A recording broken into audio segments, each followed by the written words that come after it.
Thanks very much for staying with us. Time now for Eye on Africa with me, Georgia Calvin-Smith. Tonight in Sudan, 6 p.m. comes and goes in Khartoum, and there is no let-up in the fighting despite an agreed 24-hour truce. The conflict between warring military factions has, in just 4 days, triggered a humanitarian catastrophe. Also, offices of Islamist opposition party Ennahda are shut and meetings banned in Tunisia a day after its leader, Rached Ghannouchi, is arrested after criticising increased restrictions on the political space under President Kais Saied. And Kenyan LGBTQ plus campaigners have been fielding a surge in hate speech since rights groups supporting their cause were given the green light to register as NGOs. But first, warplanes tore up the skies above Sudan's capital. Ground forces roamed Khartoum's streets amidst unending gunfire on Tuesday. A 24-hour truce agreed between soldiers loyal to military leader General Abdel Fattah al-Burhan and fighters of the RSF paramilitary, led by Burhan's deputy, General Hemeti, failed to stop the urban warfare. The internationally brokered ceasefire was supposed to allow humanitarian aid. 4 days of battling has brought the health system to its knees. At least 185 people have been killed in the crossfire so far, and millions of Sudanese in the capital have been hiding out in their homes. The violent struggle for power between the military and the rapid support forces comes as the Sudanese had been pushing for a democratic civilian government in the wake of the 2021 military coup led by al-Burhan. Rached Ghannouchi tells us more. According to my sources in Khartoum, life is getting more and more difficult for civilians. Some are lacking food, some are lacking water, some couldn't access electricity since Saturday, and they're all very traumatized by the events. They're afraid of being shelled, they're afraid of rapid support forces, militiamen walking into their neighborhoods, looting houses, assaulting people. But despite the clashes, they're trying to help each other. They've created self-help groups on social networks, and when it's a bit more quiet outside, they try to reach their neighbors, their friends, to exchange medicines and food. That's the situation in Khartoum.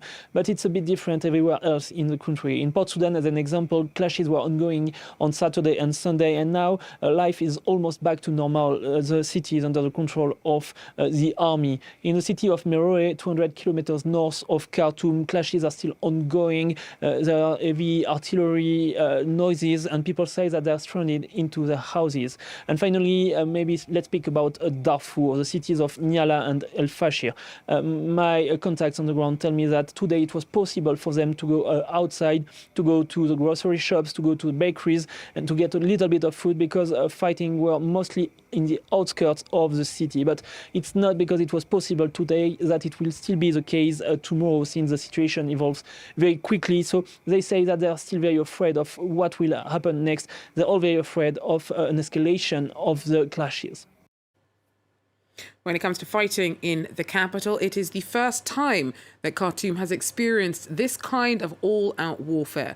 One resident there, who asked to remain anonymous, told us that she felt hollow disappointment and that nothing about this conflict reflects the interests of ordinary Sudanese.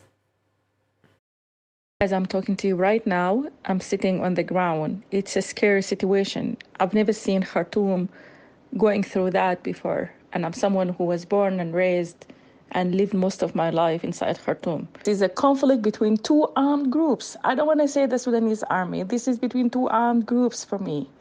Both of them are trying to protect their own power and interest. And this has nothing to do with the democratic transformations that we were looking for because of the revolution that has ended al-Bashir's era. Everything we got out of that revolutions, this war is kind of wiping off, and I don't see any way out of this. If we're talking about negotiation, I would say the rift between the two parties has come to a point where one of them has to win this battle in their accounts. As they said, there is no winner, of course. But if we are thinking about a political negotiation, this has to be done by someone who can navigate a complex situation among parties like the army and RSF, and also the civilians, of course. And this person has to be backed up by the international community. I can't think of anyone else except the former Prime Minister, Abdullah Hamdok, because I think he got the personality that can help him to navigate through that. In which capacity he can do that and how would that be realistic? Would they be accepting that? I've seen a sign from the military that they are okay to negotiate. But I'm telling you, I don't trust the military that much. The army has said a couple of days ago that they will be calming down, they will not escalate the situation. And then out of a sudden, the situation has been escalated and people are now killed inside their houses. So I would say it's hard to believe either parties, it's just a situation where we just stay home and witness this show.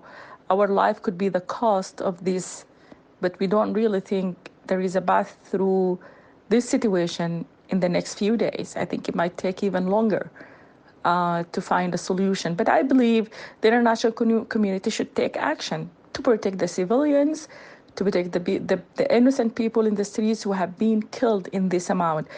If the situation is going to continue for days in the same way it is going on right now, we will be promised by high tolls on the people's life that is more than the number of those who have been killed during the revolution itself, and more than those who have been killed during the military takeover that was lasted for the last 2 years. If the situation is going to be escalated that way, and if the military is going to keep using the military mechs and the weapons, the heavy weapons they have been using, and also if the RSF is responding to those with further aggression and violence, then we're probably going to see a real massacre taking place in Khartoum over the next few days. I hope the world is not watching silent. And I hope people will take action very soon because this is really a critical situation. Words there from a Khartoum resident caught up in the current conflict in Sudan who asked us to remain anonymous. In other news, in Tunisia, the authorities have reportedly closed the offices of the Islamist opposition party Ennahda and banned any meetings. The crackdown comes a day after Ennahda's leader, Rached Ghannouchi, was arrested after he warned against the silencing of different political viewpoints under the leadership of President Kais Saied. Caroline Lamboulé tells us more. First, its leader was arrested, and then its headquarters were raided overnight in the capital, Tunis. In a clear violation of the freedom of political parties to operate and organise, Ennahda's headquarters are currently being cleared out, in principle for a few days, in order for the authorities to search the premises. According to local news reports, the Interior Minister has banned meetings at Ennahda offices across the country. Meetings at offices of the National Salvation Front, a coalition of opposition groups which includes Ennahda, have been banned in the greater Tunis area. The latest developments come a day after Ennahda's leader, Rached Ghannouchi, was arrested over charges of incitement. 3 other figures from the party have also reportedly been arrested. Official sources have confirmed that Ghannouchi's arrest was linked to recent statements he'd given to the media. Tunisia without Ennahda, without political Islam, without the left, or without any component of its political life, it's a recipe for civil war. It's a crime. The 81-year-old has been detained in the past and interrogated over charges including money laundering and funding terrorism. Since the start of February, the Tunisian authorities have arrested more than 20 political opponents and figures.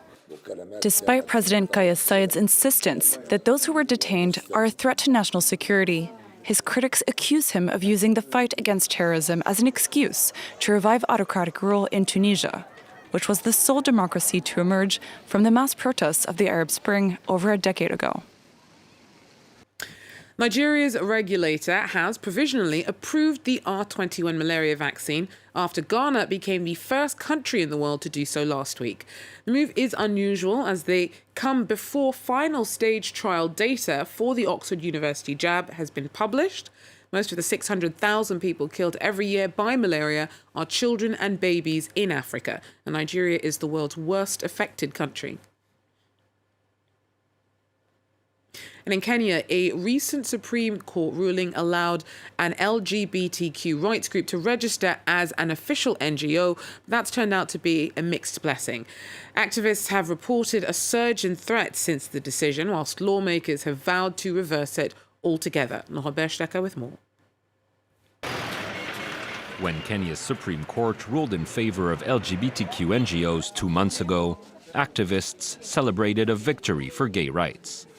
But the decision has since been heavily criticized, especially by Kenyan lawmakers. This judgment, this ruling, should actually be re-examined through a review. And if the review is denied, rest assured as a House, we will move to outlaw everything they have done. In February, Kenya's Supreme Court reversed a ban on the country's Gay and Lesbian Human Rights Commission and reaffirmed its status as a legitimate NGO. But some conservative lawmakers have since argued such organizations should not be allowed to operate in a country where homosexuality remains illegal. Gay rights activists also reported a surge in threats and acts of discrimination against the community in recent months, sparking worries that the backlash could outweigh the benefits of the ruling. To me, feels like queer people and queer rights are being used as a, I had said smokescreen earlier, as an excuse to sort of divert people's attention for something else that's going on, because I can't see how a whole nation can come to a standstill because of who I love. In Kenya, same-sex relations are punishable by up to 14 years in prison, but the colonial-era law is rarely enforced. The country had in recent years come to be seen as a safe haven for the LGBTQ community in Africa, but activists now fear the latest backlash could see Kenya take a step back on gay rights. That's it for Eye in Africa for now. Thanks for joining us. Do so again. Take care.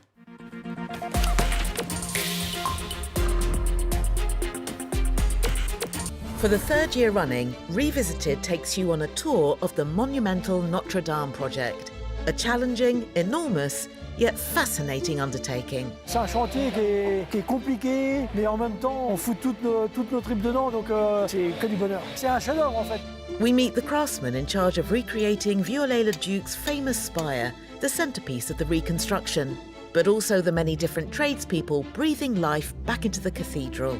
Les visiteurs qui rentreront dans la cathédrale dans un peu plus d'un an, eh bien, ils découvriront une cathédrale telle qu'on ne l'avait jamais vue de mémoire de nos contemporains. Watch Notre Dame Revisited on France 24 and France24.com.